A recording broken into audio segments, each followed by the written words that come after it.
All right. Well, welcome everyone to today's presentation. We are so excited to have you join us today for the PCR SBDC Restaurant Academy. This is our launch day of this exciting activity so that we can help restaurants all throughout the city. So we're so excited to have you all today. If you would, please keep yourselves on mute during the presentation.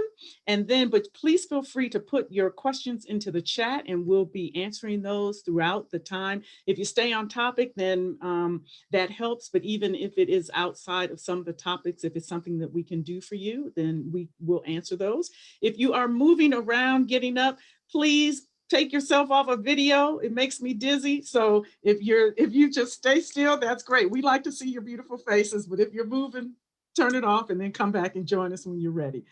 All right, so we are so excited today because we are celebrating our opening of our Restaurant Academy. We have a panel of three illustrious guests, and we also have prizes for our attendees today. So stay to the end because we do have some special things for you. And actually, if those of you are on the call now, we're going to be entering you into our one of our prizes at the back end. So if you would enter your name and your restaurant, that would be great. And that is a way for us to be able to select our prizes as we go forward. So if you put your name and if you have a restaurant, great. If not, then feel free, just put your name into the chat and that will do it for us. And so I'm Colette Moore. I'm the director of PCR SBDC. Just celebrated my 1 year anniversary with the organization. I also had been a business owner for 8 years when I had a staffing firm. And so I'm so excited to be in a position to be able to assist you all after years working in corporate and then also staffing and helping people to find great people for their businesses to help them grow. We have with us Asia Beard. Asia is a longtime restaurant advisor for PCR SBDC. She's a native Angelino and a UNLV rebel. Okay, she's been in hospitality for 25 years and spent 15 years managing and opening restaurants. And her on the team, she joined PCR in 2019. She has a passion for restaurant efficiency and cleanliness and can be seen teaching Food Cost 101 and Serve Safe food protection and also other certification classes as well. So we're so happy to have Asia on our team today. And you can ask her anything and she can gladly assist you. She has some of our clients on the call today and she's excited to help all of our PCR clients. We also have Celeste Young Ramos, and Celeste has her PHR. So she's a specialist in restaurant and also is certified as an HR specialist as well. She has a franchising background, has worked in large and small organizations, and the franchise she worked in had it was a top 30 restaurant chain. So she's been responsible for domestic as well as international restaurants with annual sales of like $90 million. But she founded her own company, Restaurant Success Center, and helps independent restaurant owners have the same resources and knowledge base as large franchises enjoy. She and Asia are both have their own businesses. So all the pain and struggles that small businesses have, you guys, they have them too. And so they're in it with you to see how they can assist you. And Celeste has her, as I mentioned, her HR specialist certification, and she's also an expert in harassment prevention.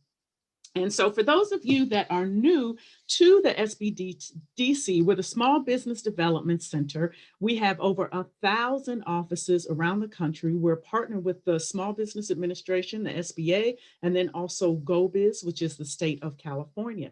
We do business consulting, training, resources throughout LA, and we do this all free of charge. And so, we're excited to be with you all today.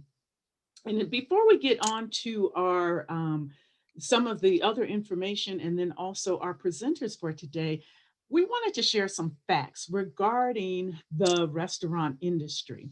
And for those that have a restaurant or interested in opening a restaurant, we are excited because the restaurants make such a huge difference in our economy. This year, and this is from the National Restaurant Association, sales are expected to be $899 billion. It's a huge, huge industry, over a million locations and over 15.6 million employees. So it's a very big industry that we want to survive and continue to thrive even with COVID. Now, we do know, though, that restaurants are one of the hardest hit industries right now. And when you look at the chart, this is from Yelp, who's been tracking closures of business. 32,000 estimated now for restaurants. As you all are familiar with, about 61% of those now are considered permanent closures, and then 39% temporary closures. And so we want businesses, and particularly our restaurants in the area, to survive. And so that is why we're here today. And I just saw a quote from Mayor Garcetti just before we started, and he says, "Small businesses and restaurants are the backbone of our economy, and it's our job to help them navigate the treacherous waters of COVID-19 to stay afloat and ultimately steer us toward a lasting recovery." So restaurant owners on the call and other small businesses on the call, the economy needs you, and we want to be the ones to be able to assist you in staying in business and even being more prepared for the future. With that, I'm going to turn it over to Celeste Young Ramos to take us through the Restaurant Academy. Hi, everyone. Welcome to the Restaurant Academy. We're so excited you're here. And when Colette pitched this idea to me, I was like totally on board because I know we all need help in our restaurants. So we wanted to go through what our Restaurant Academy is about. We're here to help you. And our mission is to provide food businesses with the guidance and information to open well and build a successful business. So we're here to help you with developing your business plan. Even if you already have been in business, we can help you to revise parts of it, to work on pieces that you'd like to make more strong and robust. We also will help you start up your food business per the LA County Health Department requirements, and also keep you up to date on social distancing protocols that change occasionally. We have a lot of information on controlling your costs and improving your profit margins, and learning to pivot and thinking about how to improve your cash flow. My favorite topic, of course, is California human resources and labor laws, and we've been seeing a lot of PAGA lawsuits hit the restaurant industry. So if you haven't, if you're not up to date on, your policies or your hiring packets or things like that, that's a great one to attend when we have some workshops on that. Also, we try to help you effectively manage a restaurant, so we can give you a lot of tricks and hints that Asia and I have discovered over our many years of managing restaurants. And we'll also be providing networking and best practices with food service operators. So we got a lot of great opportunities and information for everyone. So our Restaurant Academy has 3 ways to benefit. One of them is one-on-one advising.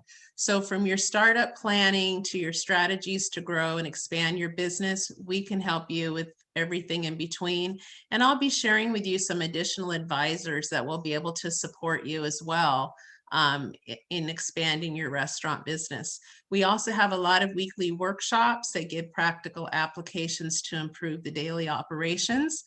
And we've been adding a lot. We've been doing quite a few over the last few months, but we've started adding on a new batch, and I'll be glad to introduce those today.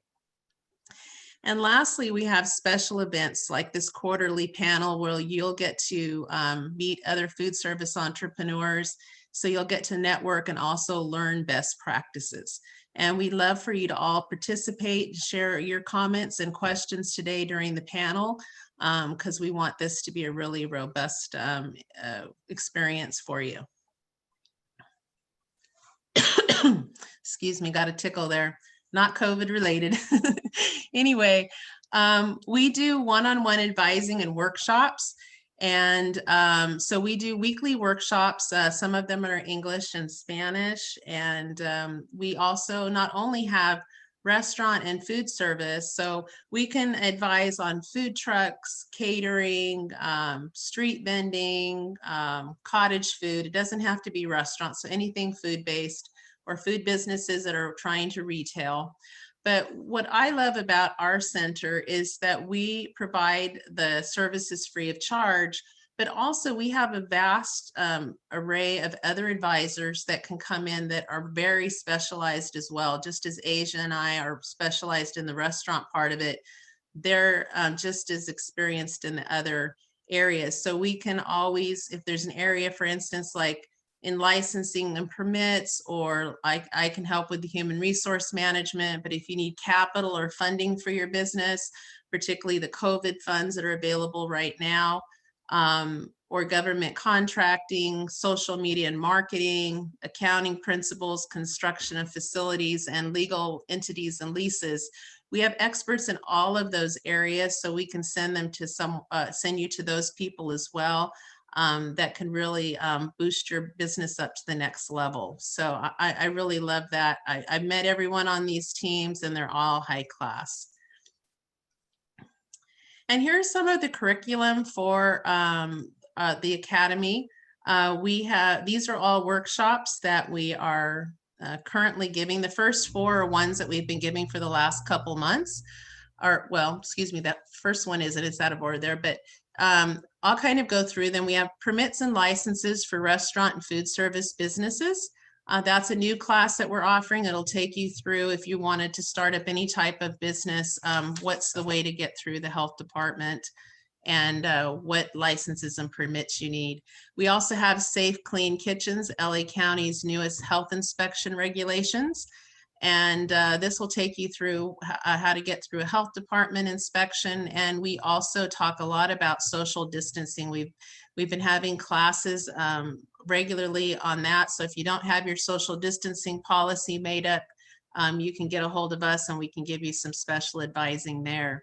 We have Know Your Numbers, accounting for your restaurants, which is always important because we all know the average restaurant makes about 5 cents on the dollar. Right now during COVID, it's probably less than that. So we got to watch every penny. We have Human Resource Basics for restaurants. That'll take you through basic labor laws and also through what needs to be in a new hire package. And if you haven't done that in the last few years, there have been quite a few changes. How to be a fearless restaurant leader. That's going to help take the person that wants to learn how to teach a vision and communicate and get people to follow them. That's a perfect class, particularly for new supervisors that, were great servers or cooks, but now need to know how to be good leaders. So if you feel like your restaurant is running you, then this is the class for you. We also have restaurant business planning, which will take you start to finish, 8 or 9 steps of making a successful business plan. We have food truck, food trailer, and street vendor guidelines. So there are some new street vendor guidelines that have come out recently. Asia does a wonderful class on menu re-engineering, the psychology behind a profitable menu. So you'll see what kind of things to put on your menu, where to place them, and what items make the most profit for you. And then lastly, cottage foods, home cooked profits. So this will go through getting your cottage A or B license and also learning more about shared kitchens. So we have a lot of great curriculum available. And we'll be sending this out to you in an email immediately after our workshop so that you can have the dates for all of these upcoming classes. And the other thing that we love is that we love helping open businesses. And we serve hundreds of businesses in our food and accommodation categories. And these are 12 restaurants that have actually opened this last year, some of them during COVID, and are doing a wonderful job. We have one of them I see here is on our panel today.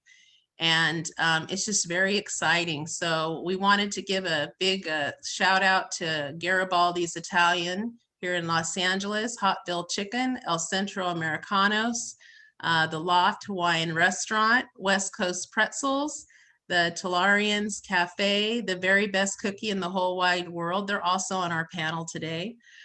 Chubby Fingers Catering, Living Phenom Foods, Celia Bakery, Mondo's, and Prescriptive Salads. So let's give them all a round of applause. I mean, this is wonderful.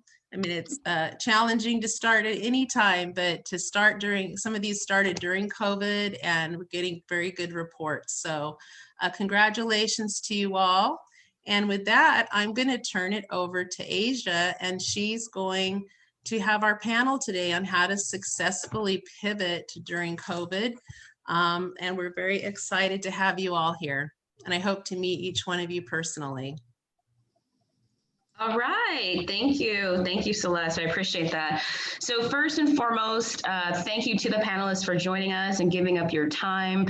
We truly appreciate you, and we also appreciate all the insight that you're gonna share with us.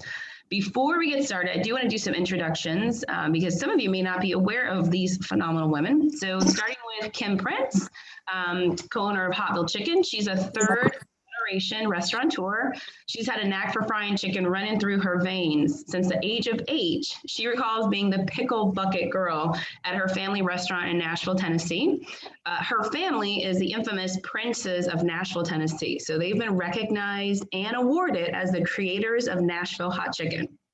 If you're not familiar with Nashville hot chicken, what Kim will tell you is her great uncle was a very handsome ladies' man. He stayed out a little bit too late one night. His mistress sought revenge by dousing cayenne pepper all over his fried chicken, but instead of burning him, he liked it. And her family actually perfected the recipe and that process of frying chicken. They started the Barbecue Hot Chicken Shack in 1936. If you actually go to the restaurant, they have this beautiful mural on the wall with a picture of her great uncle. In the 1980s, her aunt Andre changed the name of the business to Prince's Hot Chicken Shack. So that's still up and running in Nashville. If you're ever out there, please go visit them.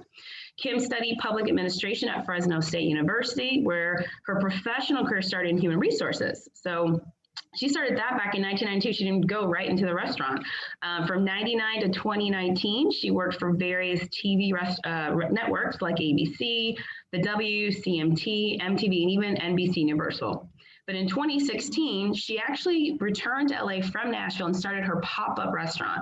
So for those of you who are out there, starting with a pop-up restaurant, that is a great stepping stone to a brick and mortar.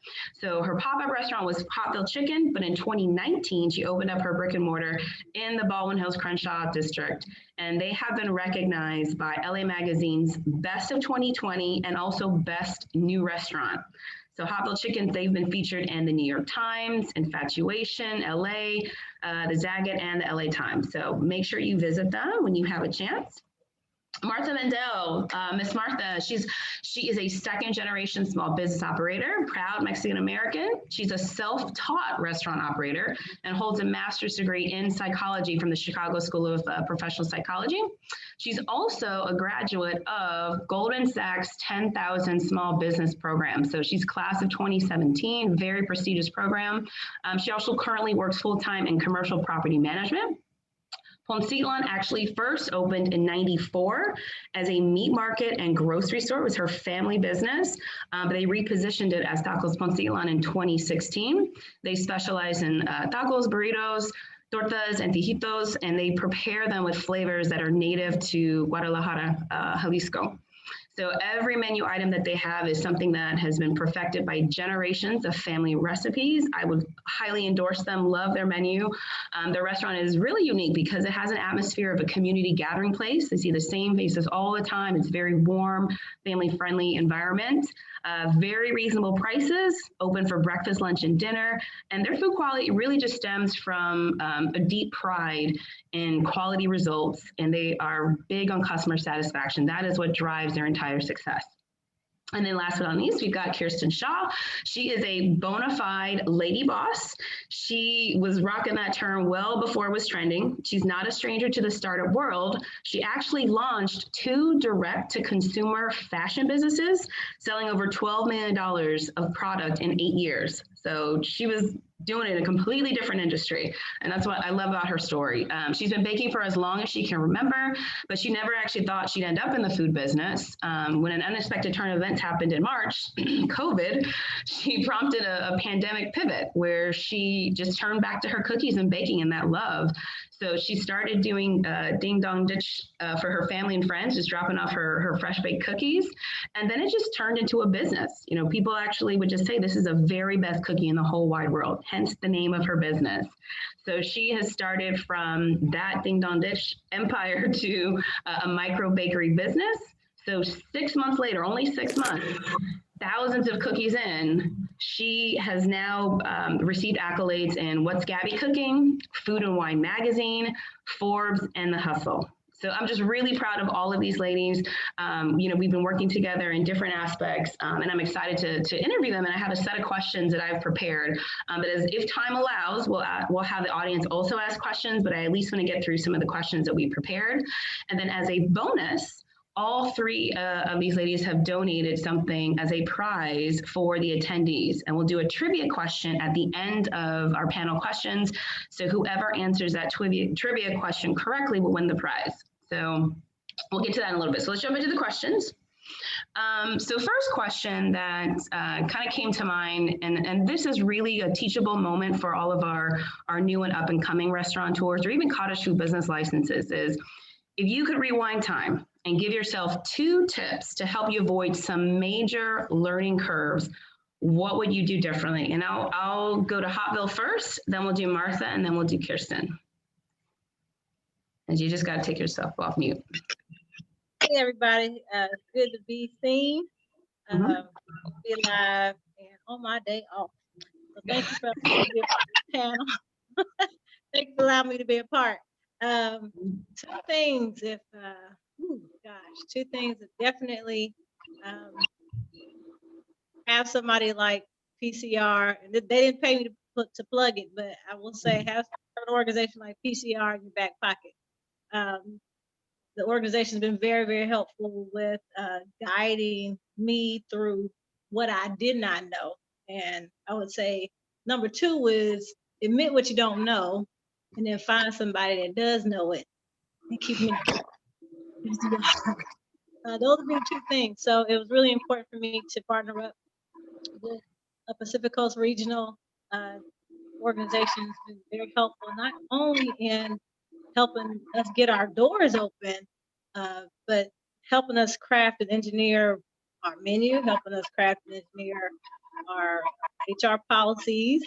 We've been utilizing them for a lot of stuff. The restaurant consultant, that's our host moderator right now, Asia Beard, very, very helpful. Tug on her ear and she can answer the question, or she knows somebody that can answer the question. And then the last thing that PCR has been very, very helpful with helping Hotville navigate what we did not know, because we did 3.5 years of pop-ups. We partnered with the Doolin Soul Food Restaurant, who has 3.5+ decades of experience in the restaurant industry, but combined, there was a lot of information we just didn't know. And so even coming from Nashville, things are different in other states and stuff. So what I knew in Nashville, some things you can't do in California. And I was grateful to run the PCR and all the other, some other supporting organizations that I've learned through PCR to help us get our doors open in December. It was really, really a necessary friendship that became a kinship, if I could put it that way, to be able to say, hey, we don't know how to do this. Hey, we don't know how to do that. And what do y'all know? I sent some of my workers through the leadership programs so they can become kitchen managers, and that was insightful as well. And so those are some things that I definitely would encourage anybody that's interested in going into the business. Thank you. I'm going to pop over to Martha. 2 things that you would have liked to have avoided. What were your learning curves in the beginning? 2 things to have avoided. For anybody or operating a business, set clear and precise boundaries with your time. There will always be a fire, and some fires are meant to be delegated, and others are meant to enlist skilled people, just like Kim mentioned. Know your resources and how to gain access to those resources. On a second note, as a small operator, I would say the co-employment world, limiting risk for employee lawsuits, making sure that your manuals are, on the go, and setting clear expectations for everybody that you hire and onboard, making sure that you again have the resources to seek an HR consultant, or even an organization like PCR to be able to limit the exposure that you have as a small business owner. Those are my 2 rewinds of time. If I could have learned those at the beginning, I would have totally taken approaches differently. Good. That's good. And then Kirsten, how about you? Your 2 rewinds, the learning curves. Oh man, there's so many. I think Down to 2. I think definitely don't be afraid to ask for help. That's actually the main thing I've learned working in hospitality for the last 5 years is you can't do everything yourself. So whether you're waiting tables and trying to bus all your tables at the same time, or starting a business and don't know what licenses you need, whatever it is, tap your network. People are there and want to help you, people that you don't expect. So see who out there has something that could be useful to you, and do not be afraid to ask them for help or to be put in touch with somebody who can. I think also, like what Martha was saying about delegating, that kind of goes back to not doing it all yourself, but know what you're good at, and a majority of the sales, especially when you're starting, are probably going to come from you and your family and friends. So if your primary objective is to increase your sales, then everything that you're doing on a daily basis should be towards that goal. So for example, I just hired my first delivery person.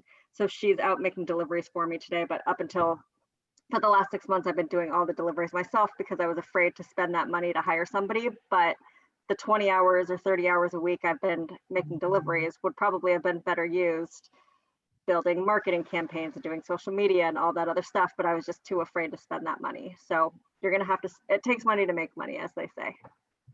Good. Great feedback. Okay, next question. So we talked about rewinds, but let's talk about the unexpected wins. So let's get 2 wins that you've had that were unexpected. And Martha, we'll start with you this time.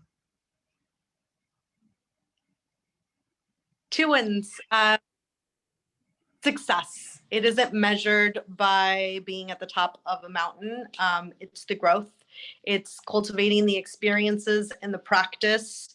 Loving your failures. It's probably like the most positive thing that you can do. Failures of being successful. Learning that you need to be a lifelong learner. Classes are because it opens the opportunity for research, working in the community that you're part of. Also, seeking challenges. I think by far the most unexpected win in all of this was I started with the end in mind, and I have successfully been able to put myself in a position where I now have a passive income from a restaurant that, for me is enough to allow me to continue my passion in commercial real estate, but at the same time know that I'm serving my community and the people that are employed by me. So starting with the end in mind, knowing where you want to go, and then building backwards from that can be an unexpected win. Although planned, it does lead to a lot of community outreach and the opportunity to join with the people in your community and make a difference. Nice, very nice. All right, Kirsten, I'm gonna go to you next. 2 unexpected wins you've had. I mean, I think getting this business off the ground in the first place was a pretty unexpected win. I never thought I'd be in the food industry, but here I am, and it's growing month over month, so I'm pretty lucky. I've also gotten some really good press that has been totally unexpected. And I think it's just all of my sales so far have been word of mouth and through friends and family. So people just spreading the love and getting that press has been very unexpected. Nice, nice. All right, Ms. Kim, 2 unexpected wins. 2 unexpected wins for Hotville Chicken is getting the doors open, finally landing that brick and mortar that I had sought after for so long. It took a couple of years to finally get it, but being able to get that gold key in hand and turn the lock on it every day is a win that I am most blessed and forever grateful about. The other part is, I would say, is all the unexpected exposure. Like Kristen and Martha, we had, you always have to have the end in mind. I would definitely agree with them there. Keeping it in the family is something that we Princes pride ourselves on. And so being able to keep the business alive and seated with lots of family members, it's been wonderful to be able to see the rewards, not just with my name on it, but with the Prince family name on it. And we've got our nephews and my daughter and my sister and my brothers working in the restaurant. And so people can actually touch a little bit of the Prince family legacy by coming through our doors. So that's a big win. Nice, good. So we're going to talk a little bit about pivoting, especially during COVID. I want to start with the third-party apps. If you had talked to me pre-COVID, you would have known I'm very anti all of those apps because of the huge commissions that they take. However, in the pandemic, they've saved a lot of my clients. And so my question to you guys would be, are you using any third-party apps? And if so, which ones are they? And are they worth the commission that you're paying? Let me start with Hotville. Yeah, absolutely. Asia, I remember our sit-down discussions about the party apps when Hotville was getting off the ground back in December. And I was an outright, no, I'm not going to use them. And then March 15th happened with that announcement where we had to close our dining rooms down, and I only had 24 hours to pivot. And in that pivot, I made a phone call to Postmates. And the good thing for us is I negotiated, and that's the operative word, negotiated my rate. I researched what they did for others, and I compared my brand to their brands and got that commission rate way down. We're talking about below 15% down. So negotiate if you're going to use them. I'm grateful for them. Plus, we have an exclusive agreement with them. So with that comes a lot of marketing and a lot of national marketing, which is a good play for Hotville to be able to use them exclusively. So I don't have any other third-party operatives doing delivery for us. Okay, so you set up that proprietary relationship. That's great. Martha, how about you? Third-party apps, if you're using it, are they worth the commission you're paying? It's funny that Kim mentions Postmates because we have our own online order platform that we have integrated into our website. It is actually run as a delivery method through Postmates, which has helped us tremendously make the pivot through COVID-19. I've seen a near double on deliveries since COVID started. So I won't, upsell any third-party agency, but being, willing and able to make that pivot, especially during trying times, is super important. The flexibility as a business owner to be able to make those decisions is also crucial. Okay. And then Kirsten, I don't know if you're using third-party apps right now or if you're still handling all of that. Yeah, I use DoorDash, and I think because my product isn't it's not a savory food, that it doesn't do as well as some of the other companies, but it's fine. It's their user experience from the merchant side is kind of frustrating, but it gets the job done, I guess. But Okay. It's not a very big part of my business. Okay, well, that's good because that way they're not taking a bite out of your sales. Okay. Yeah. Let's talk about social media, always a hot topic, especially for people who struggle with it. But how has social media been driving your business, especially right now, and raising your brand awareness? So, Kirsten, I'll start with you on this. Pretty much all of my new customers come from social media, which is fantastic. I include a postcard with all of my shipments that has a little blurb on it saying, like, sharing is caring. Here's our hashtag. Please tag us. And I've also downloaded an app, which I haven't started using it yet, but has come highly recommended to get like Instagram reviews through my website. But I mean, I think for organic growth, that Instagram is by far the best way to spread. I've partnered a lot with other local small businesses. So there's like a burger spot around the corner from my house that has a pretty decent following. Doing giveaways has really moved the needle. Tagging friends, it definitely is what helps drive new customers to my website. Okay, good, good. Hafid, we'll go to you next. Social media. I always see your videos and your stories. All right. Social media is something that definitely helped get us off the ground. I started on Facebook initially back in 2016, making some posts, and then Twitter, and then of course Instagram. With the influence of my daughter, she kept elbowing me, "You need to get on Instagram." And so, as a result, I will say, just making some simple announcements and then being transparent about who we are. They're good. They're upstairs. They were like, "There's food," and they're like, I was like, "There's food." Oh, Anyhow, I ended up getting them just McDonald's. Sorry. Angie. Can y'all hear me? Yes, we can still hear you. Okay, yeah.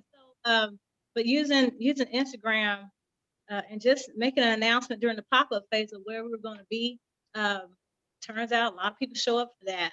It got the attention of Eater LA and LA Times and some other media agencies out there that would come to eat. Food bloggers started coming to eat, and staying in touch and making those relationships. Again, being transparent. I communicate directly with the people who send us a message.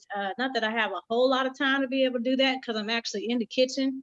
So, but I do make a commitment to, if you have time to send me a message, I'm gonna make time to respond to it. I don't endeavor to grow the organization and the brand so big that I won't be able to do that. But we do make a choice to make sure we're responsible to get back to people because they take time to get to us.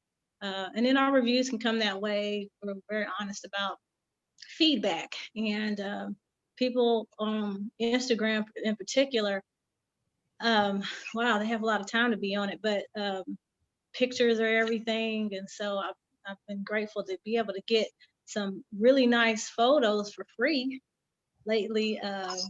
Since back in with the Black Lives Matter and the protests and stuff, we've had a lot of services come our way that have been offered for free. And we're taking advantage of those opportunities to use those images to post. We do our community service on social media. We can go live right away. You can get on, you can get off. So it's helpful. Good, good. Martha, well, let's hear from you. Social media. Social media. Having inherited a family business, I think I side with Kim. Although I am a newer generation, I was not big on social media. However, in the last year, my brother has definitely opened up that door. I was actually going to loop this into one of those rewind time moments. Even though I'm not big on the social media world, social media has brought plenty of business through our doors. Keeping an awareness, if I could change something in my annual projections for my business, make sure that you have a clause that says 2% of whatever that comes through your door needs to be spent on obtaining new customers and recurring business.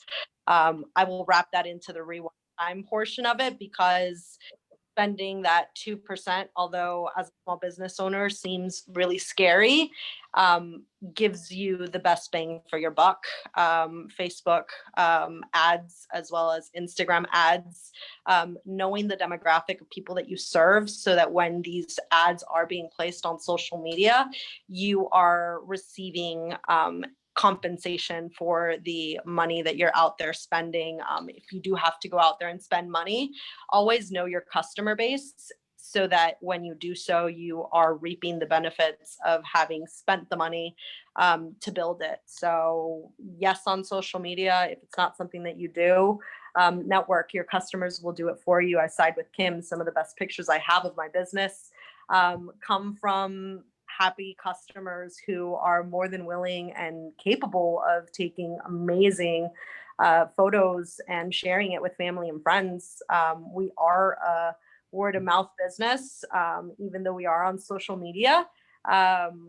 Word of mouth travels on social media. It's the new thing when the telephone doesn't exist. And in the middle of a pandemic, everybody is sharing everything on social media. So make sure that you are on it and make sure that your budget includes a portion of your sales towards that. Good, good. All right, so I want to take a few questions from the audience.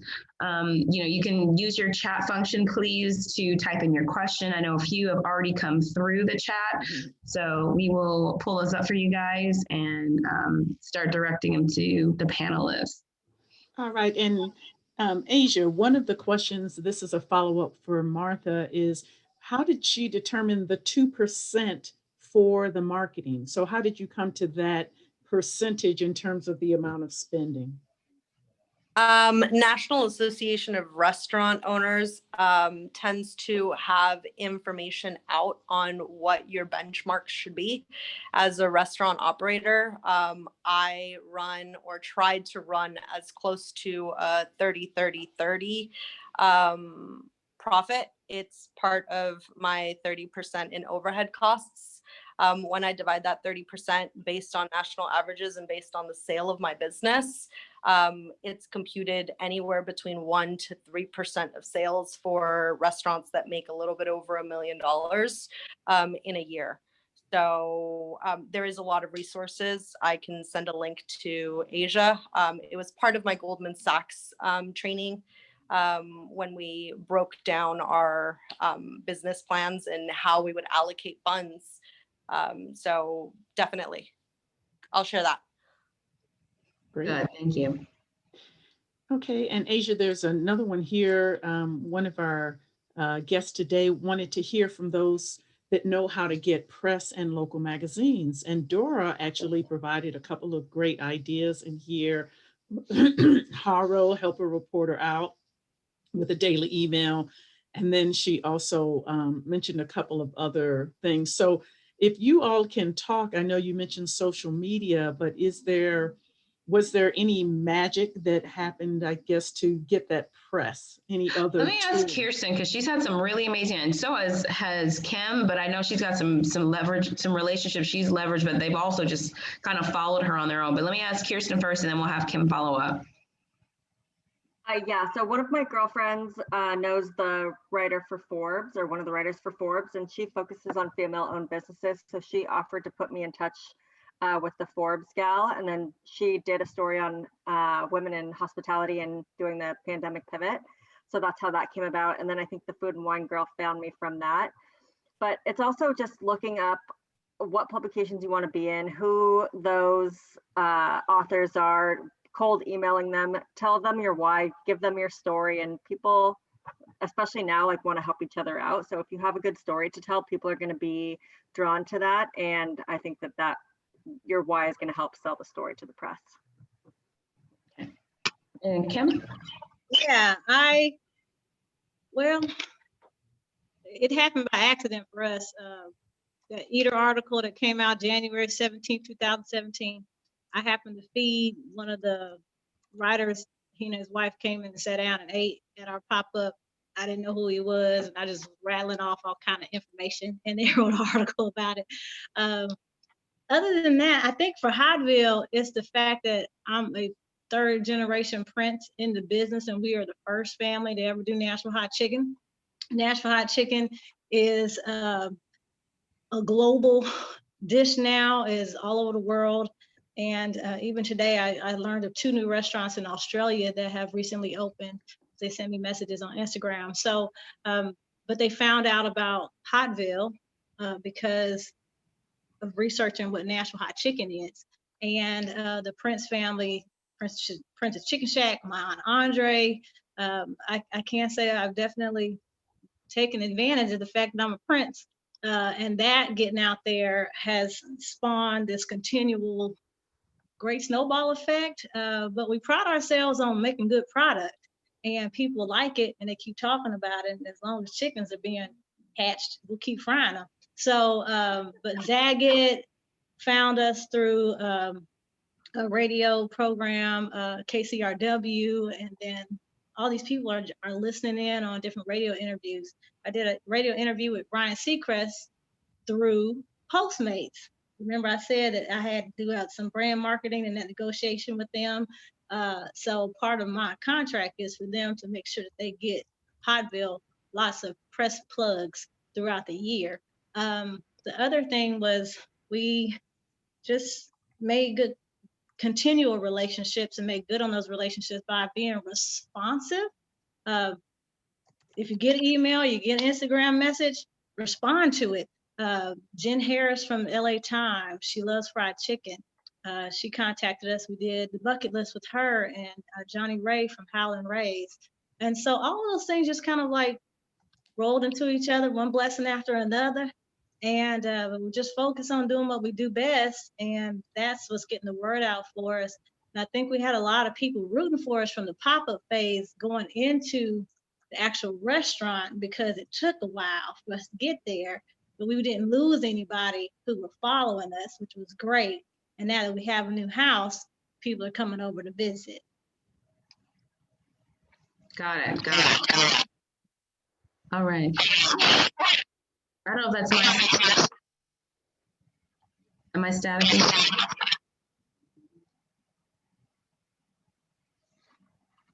Okay, I just had a, sorry, give me one.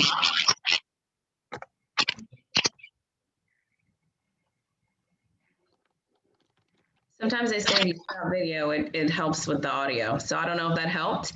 But I did have a question that came up, you know, since I know, Kirsten, you were born in the pandemic, but the other two ladies, Martha and Kim, you guys were up and going. So what specific pivots did you have to do, whether it's to stop the bleeding or just to make sure your restaurant survived? You know, initially for the first 3 months, you know, we didn't know we'd be in it this long, but what were some key things that you did right away in March or in April that really helped set you up for this longevity right now?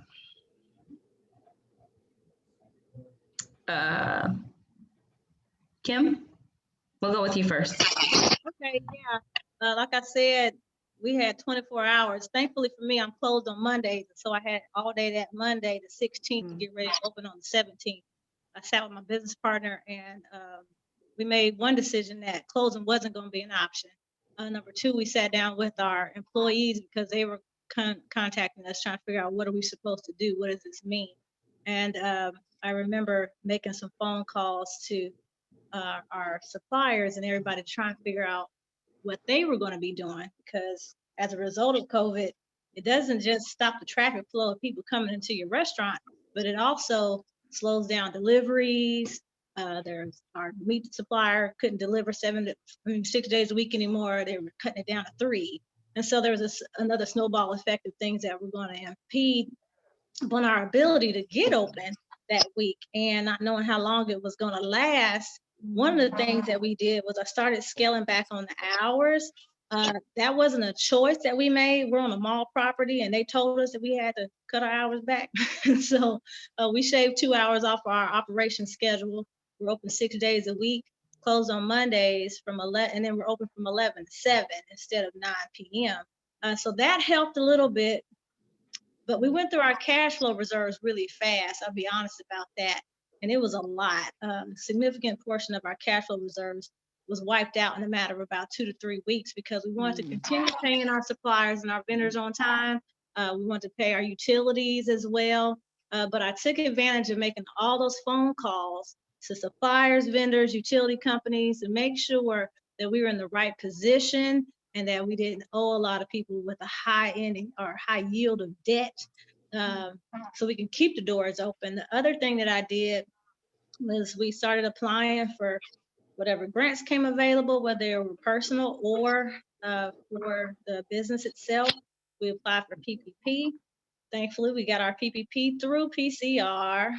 They did not pay me to plug them, but I got my I got my PPP loan through PCR. Thank y'all for that, because while it did come late because we initially applied through a big bank, it came later in May, but it was right on time for us. So I'm grateful for that. And so those are some adjustments that helped with the hours of operation being shortened a little bit. That was helpful. I had some staff members who actually, because they were in town and they were living out of state because they were in school here in California, they elected to go back home. And so I didn't have to do any furloughs or layoffs like that. So I did have a few members of our team leave and decide to go back home. And I just didn't fill those slots, and that gave us some labor cushion as well. And I wash a lot of dishes. I wash a whole lot of dishes. I remember that. Yes. Okay, how about Kim, that's an understatement. I and I became our second cook. It's all about, getting your hands dirty when it's necessary. In retrospect, I think that one of the best decisions I made during the pandemic closeout was being resourceful. Every submission to a possible grant that I could have possibly put my hand in, that's where my use of time was going. Sadly, because of our business model, I had to lay off a little bit over half of my staff because we have not pivoted to outdoor dining due to the liability. As a commercial real estate, background, there was too many liability issues on my end and not enough coverage for me to want to make that pivot into outdoor dining. So we sadly gave the best that we could to all of our employees. We gave them, a week's pay as well as sick leave and everything else. Like you, I burned through a lot of cash at the beginning. And when it started to settling in, it came to negotiating and knowing when to cut your losses. In my case, not every success, not every failure equals success. Tacos Poncitlan had a small secondary location in the city of Pasadena prior to the pandemic.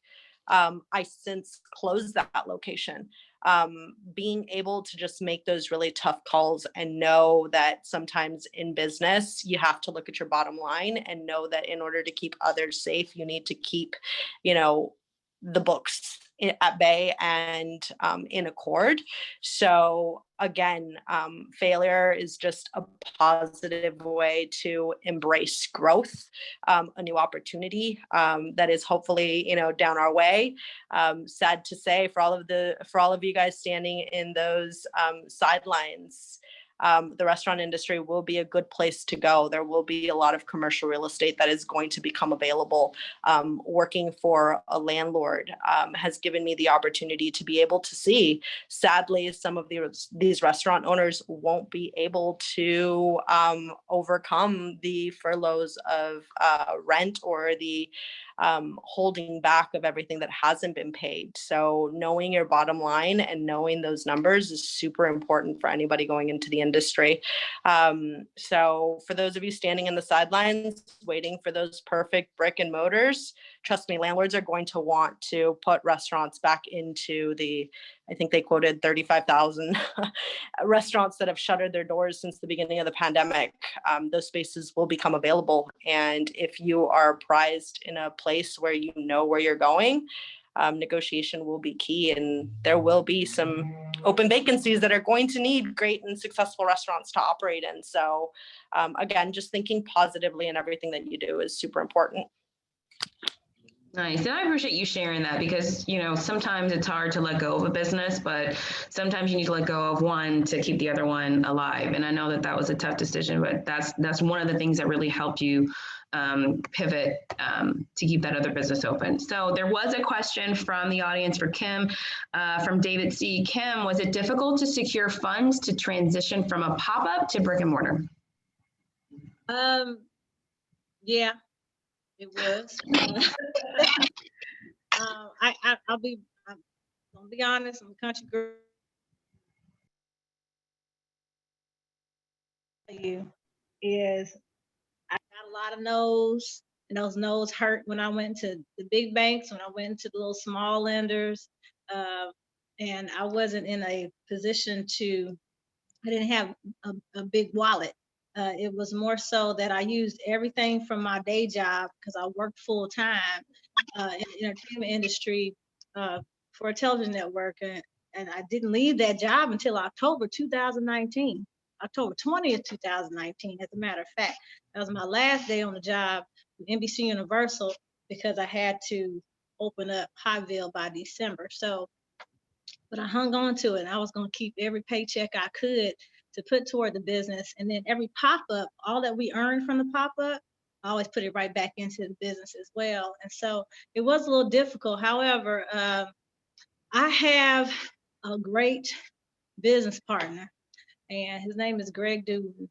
And the Doolin family soul food restaurant chain they paid attention to Hotville, and then they saw promise in it.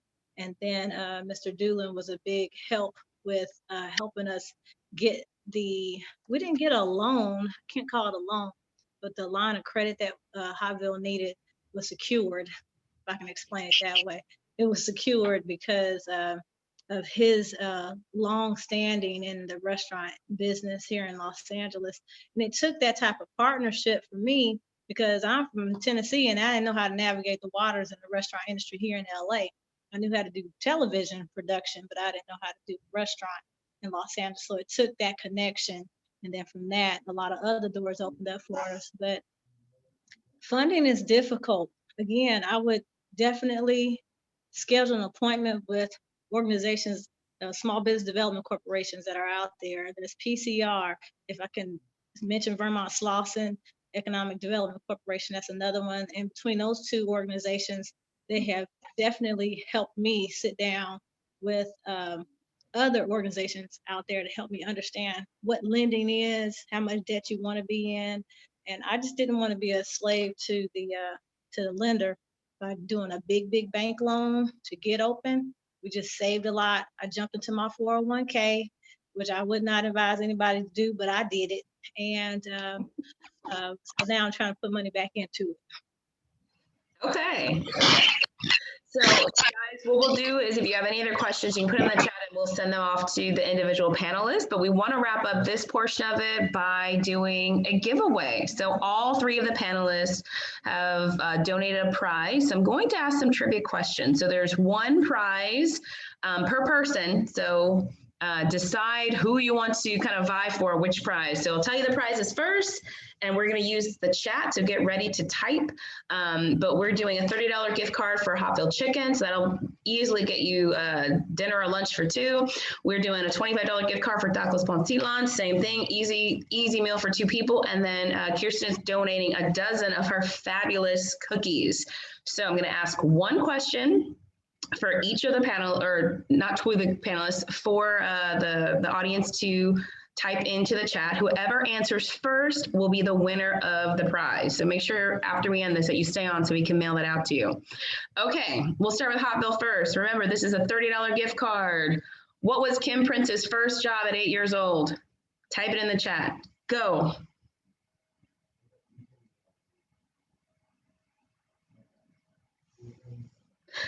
Ding, ding, ding, Pickle Girl. M. Jones, you got it first. Good job. All right, so M. Jones, you have won a $30 gift card to Hotville. Okay, no more answers because M. Jones already won it. Next, we're gonna do Tacos Pontitlan, $25 gift card. What was Tacos Pontitlan before it was repositioned as a restaurant? Katie, very good. Ding, ding, ding. It was a grocery store. I'll give you half credit, meat market and grocery store, but you answered first, so you win the prize. Excellent. Okay, last question. How long has the very best cookie in the whole wide world been open? Keisha, you got it, 6 months. Excellent, good job. You guys were paying attention, I appreciate that. All right, so again, the 3 people that won, make sure you stay on so we can give you your prizes. We want to get your addresses, but do not drop off yet because we're going to do 2 more prizes from PCR as a courtesy for one, you guys joining us. And then I am going to, oh, she already shared it. We are going to share the email addresses for the 3 panelists. That was a request earlier.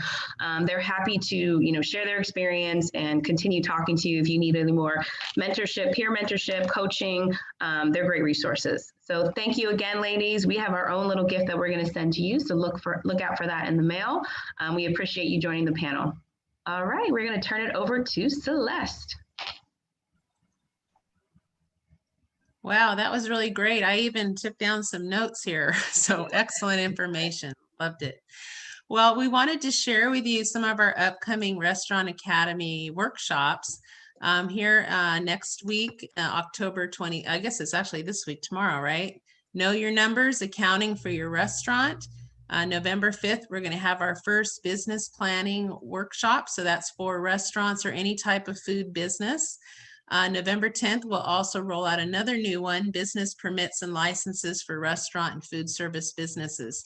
So as I said, we'll send you out our calendar, but you can also go to our PCR website and enroll at any time. And these classes will rotate monthly. So we have 8 classes and we'll probably be adding some more as well. So hope to see you in a class.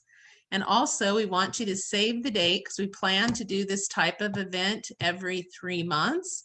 So our next one is going to be Monday, the 25th. We're going to keep it at the same time, 2 to 3:30.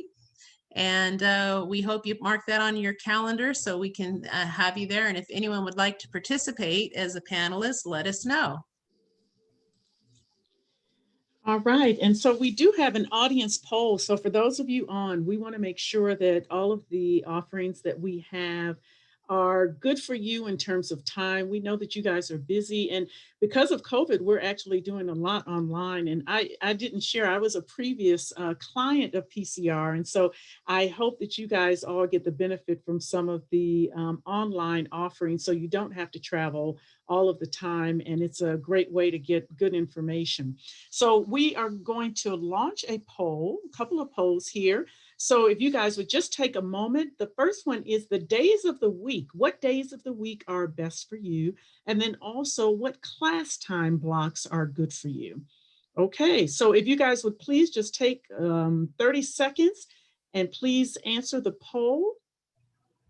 And then we'll be able to share the results with you. And that would be so helpful. And then we can, make changes to our schedule as time goes on and as we add new offerings and new webinars. All right, we'll give it another 30 seconds. Thank you, guys. And the numbers are changing. Okay. All right, I think that is a good number. So we can end it now unless you guys are still in. I think we're good. Okay, there are a couple more. Oh, okay. All right. All right, can you all see the results? Are you all seeing the results? Yeah, so you can see them. So Monday's okay. Huh? All right, great. So it looks like Monday, which is where we are today, is one of our better days. And so we will definitely keep that in mind. And then 1 p.m. seems to be one of the stronger times, but not 9 a.m. All right, so we'll make sure to stay away from the 9 a.m. on a Monday to be able to assist you all. And we may move some of those around to make sure that we're able to catch all of you. So before you all go, we wanted to share just one other thing is that the LA Regional COVID Fund. So for any restaurants or any small businesses on this call, if you have not yet applied for the LA COVID Fund, we encourage you to apply. The last round, round 6, opened today. We're doing 30-minute sessions on Wednesday. And so we can be able to assist you to make sure that you put in the right information and you can ask questions. And then we have a couple of advisors that are specializing in this as well. And if you applied early on but didn't apply in wave 4 or 5, you do need to apply again. So if you did not apply in wave 4 or 5, you will need to apply again, okay? And this is the LA COVID Fund, and it's great. This is a grant. It is not a loan to be able to assist your business, and you can't get it if you're not in it. So I told everybody, go get this money that's available. I know Kim mentioned that. There is money available for small businesses, but you have to be able to play. And then there are a couple of other programs. We're going to add that one, Asia, that you had shared, and then someone had put into the chat. What was the name of that one? The business is offering some free things. Mayor Garcetti's office is offering. Okay, well, we will get that to you when we put the list together. Yes. Ritual, yeah. Actually, we have a representative from Ritual as well on here, Sammy. But Okay. yeah, we'll Okay, do it. and so, hi, Sammy. And so, Sammy, we actually want to put together a short presentation that we could share, and we'll send that out and invite guests to come to learn more about that program and how that could help them save some money with Ritual. Okay? Absolutely. All right. Awesome. All right, Thank you. so the final thing we're going to do today is we have winners that we want to share. So we have some additional prizes for all of you that participated today. And so China is going to spin the wheel. If you have not put your email and your restaurant, if you have one, and your name into the chat, that was how China was going through to spin.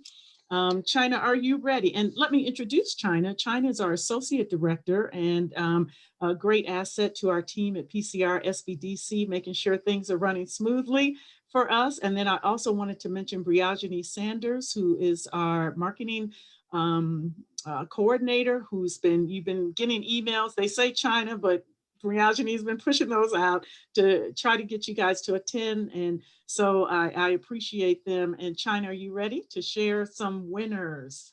So what I actually did, Colette, I sent you the email. So you just click the link Okay. and open it up because I didn't want any issues on my end. Great presentation though, this afternoon, ladies. Thank you all the panelists. It was great information. Thank you all participants for actually engaging with us in the chat. I appreciate that. It's been a lot of good information that has been shared. I hope to see you all in some of these upcoming webinars that we have coming up. Valuable information from invaluable and irreplaceable Celeste and Asia that we have on our team. All right. So thank you, China. It looks like I can spin the wheel. I just click it and go. Oh, okay. Yes, make sure you, yeah. All right. Robbie. Robbie. Okay. And what did Robbie win today? Robbie, what did you win? China, did I lose you? What did Robbie win? Okay, there you go. Go ahead. China, what did Robbie So win? a $50 gift card to Smart and Final. Nice. Great. All right. Congrats. I can click again. Yes. All right. I feel like the price is right here. I don't know. You guys. Okay. Storm X. Are Storm you X. still on the line, Storm? Yep, Storm is still on the line. All right. Great. And what did Storm win?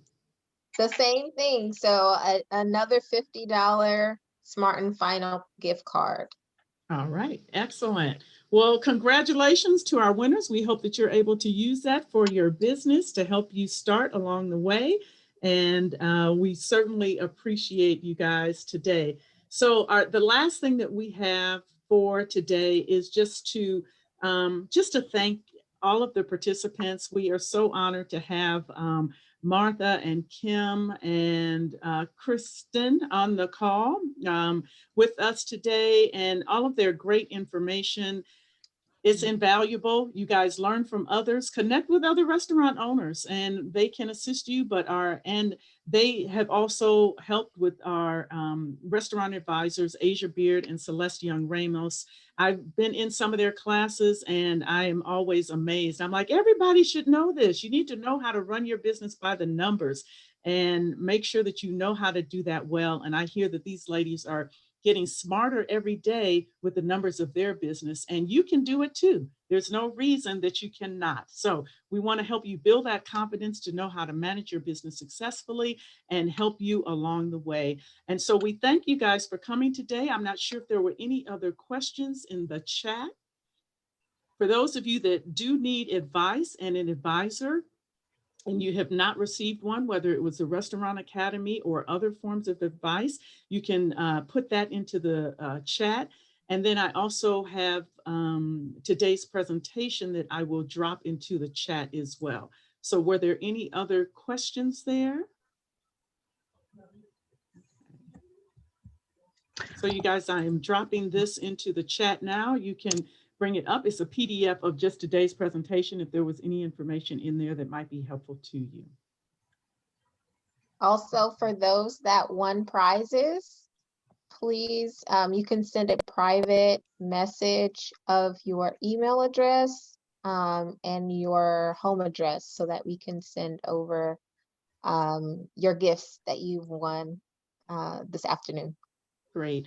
And I did want to introduce, we have our leader on the line of Pacific Coast Regional, Mark Robertson Sr., and he has been helping small businesses with Pacific Coast Regional for over 28 years. And Pacific Coast Regional has been around for over 40 years. And so our mission is to help you all. And we are happy to do it, and happy that we have great experts to be able to assist you along your path of entrepreneurship. So with that, we thank you guys all for joining us today and look forward to helping you. Thank you all for showing yourselves too, those that did. So it's nice to see faces during COVID, even though we are remote. So we appreciate you. Ladies, again, panelists, thank you so much for joining us today. We really do appreciate your help. And so everyone have a wonderful day, and may you have success in whatever endeavor you are doing and with your business specifically. Have a great day. Take care. Bye. Bye, everybody. Thank you. Thank you. Thanks. Hi, Kim.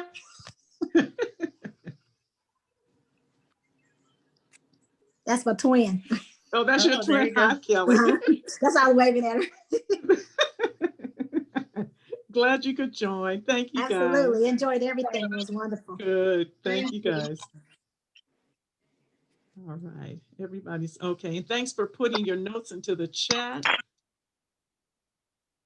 Okay.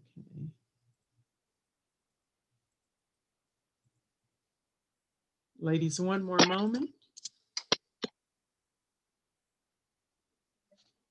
Thank you. Have a good Mac. one. Nice to see you. All right, guys, take care. Have a good one. Bye-bye.